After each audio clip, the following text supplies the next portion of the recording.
What do you think of that? Yeah, that was my intro. Okay, whatever. So yeah, Ultimate Tenkaichi, or as some people call it, the worst Dragon Ball game of all time. And yeah, there have been a lot of Dragon Ball games. So out of the over 9,000 Dragon Ball games that exist, why is this one in particular the worst of them all? I mean, it's got great graphics, as you can see, and it even has a pretty good soundtrack, including Cha-La Head Cha-La, which is played during the intro. So really, where did they go wrong? Well, you're about to find out. 1. The characters. Yeah, I know, I'm starting off a little nitpicky here, but when you spoil us with Budokai Tenkaichi 3 and its 150 characters, that tends to happen. Even Raging Blast 2, the game that came out before this one, had about twice as many characters. And you know what? Ultimate Tenkaichi doesn't even have Chaozu. It has Yamcha. It has Tien. It does not have Chaozu. I like Chaozu. Chaozu kicks ass. So why is he not in the game? Alright, now I'm getting a little too personal with this rant, but there's one thing you can't deny. Every single character plays the exact same way. Now, I don't want to get too much into gameplay yet, but just know that there is no difference between each character other than one having slightly more speed or one having slightly more attack. There's really no strategic difference depending on which character you choose. And here's just something that confused me. Dragon Ball Raging Blast, plain old generic Dragon Ball, the game that came out before this one, had just Dragon Ball Z characters. Meanwhile, this game, Dragon Ball Z Ultimate Tenkaichi, includes Dragon Ball GT characters. Naturally, if you know nothing about Dragon Ball, then you probably don't get what I'm talking about. But if you do, then here's a picture of a hot chick. And now it's Rosie O'Donnell. Moving on. 2. The animation. By animation, I'm not talking about the graphics, which are admittedly very good. Instead, I'm talking about the animation during cutscenes. And by cutscenes, I don't mean these. These are actually really good. I mean, they're better than the anime.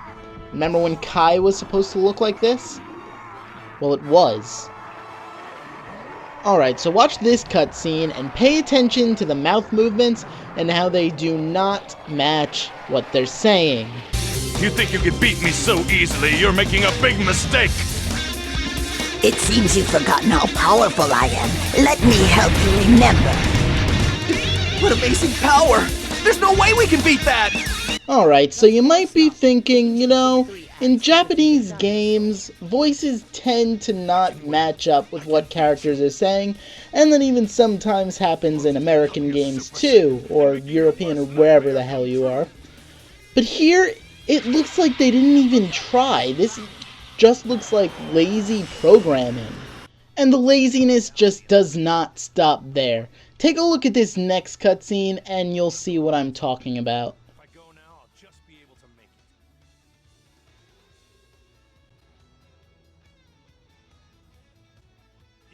I'm sorry. What? Can we go back for a second?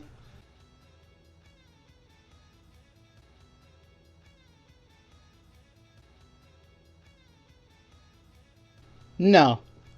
That is not how a normal person turns. I don't even understand. It looks like someone put him on a friggin' turntable and they're just spinning him 180 degrees. It's not good. Here we go. One more thing I should mention, even though it doesn't really have to do with the animation, but it doesn't really fit anywhere else in this list. Take a look at this cutscene and really just listen to Frieza's voice over the entirety of this. It seems you've forgotten how powerful I am. Let me help you remember. What amazing power! There's no way we can beat that! Of course not.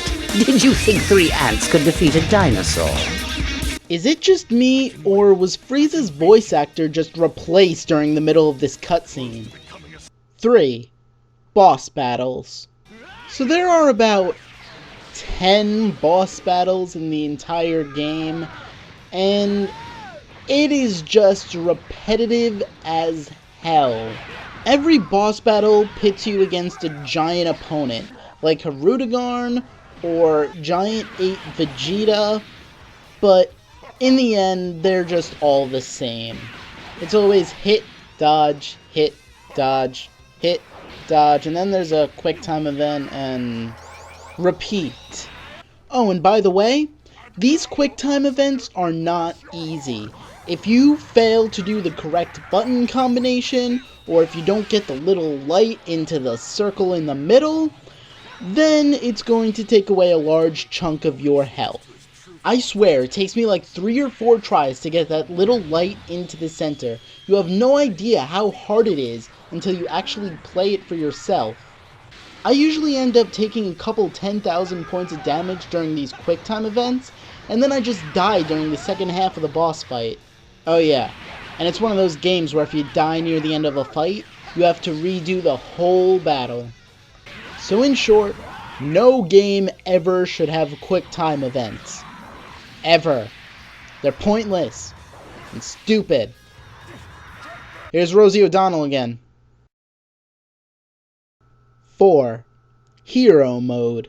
Now how cool does this sound? A Dragon Ball game where the story stars your very own customizable character. Sounds pretty cool, right? How could they have messed this one up? Well, for starters, you can only play as a male Saiyan. What if I wanted to play as maybe a Namekian, or a Majin, or a woman? Actually, now that you mention it, I don't think there are any women in this game. Well, unless you count Dodoria. Nah, you want to play as any of those things? You gotta go play Dragon Ball Online. So yeah, they give you a choice of 3 different body types, small, medium, or large. And honestly, the first one and the third ones completely suck. They do not give you any good super attacks, so always go with the middle one. Oh yeah, and by the way, you can only have one of each type. Next, you fly around and fight characters from Dragon Ball, and everything's good and fine until you get up to Piccolo.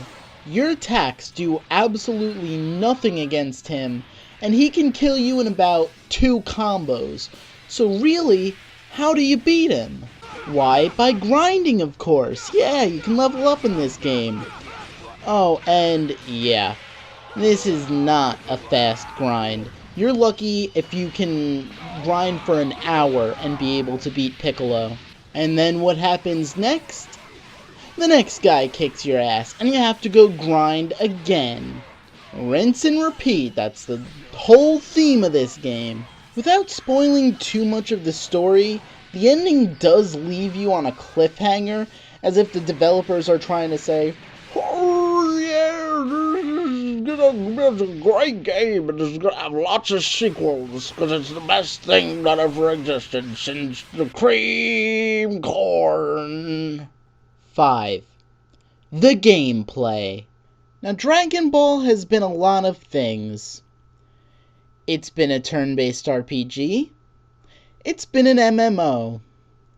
Yet somehow the worst game of all is a 2-player fighting game. How is that even possible? That's Dragon Ball's niche. You want to know how? Let's get started. Well, the entire gameplay is based off of one ancient concept that has been passed down from generation to generation. That is, of course, rock, paper, scissors. Basically, every time someone starts a combo, the game will just pause and each player will have to pick a button. If they pick different buttons, the combo continues. If they pick the same button, then the combo breaks. Really, when you start a combo, there's only a 50% chance that you'll actually be able to complete it. That's not fair, right? There are a few exceptions to this rule, like if you're attacking your opponent from behind, or if you're in strike booster mode, which can be activated by charging your ki to the maximum.